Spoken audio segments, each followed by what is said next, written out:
রাতে যাব ঘুরিকে আসতেছে ধান সন্ধ্যা বাজি যাব। হাই বন্ধু, গুড আফটারনুন। এই দেখুন আমি আমার জন্মস্থান মাটিতে এসেছি। এই যে সব বৌমারা এখানে পুঁই চাষ করেছে। আমাকে বলছে পুঁই গাছ নিয়ে যাও, তরকারি রান্না করে খাবে। এই যে দেখুন আমার একজন ভাউজ হয়, ভাউজ। দেখো সে হেসছে, গড়িয়ে যাচ্ছে। বুঝতে পারছেন বন্ধু? আয় বৌমা, মুখটা দেখাও তো। এই পুঁই শাকের ভেতরে দেখাও।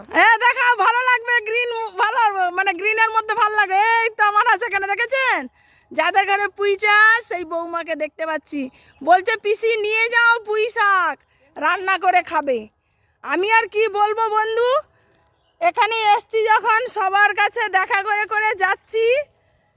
বুঝতে পারছেন? ঘরে গেলে এই ভিডিওগুলো তুলে দিব, দেখতে পাবেন। এই যে পুঁই গাছ, আরো কি কুঁদরি গাছ, কুঁদরি চাষ।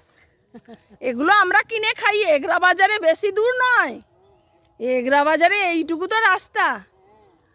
বুঝতে পারছেন? শুধু কথাই হ্যাঁ হ্যাঁ বলছে, চিনতেই পারে না আমাকে কেউ এখন।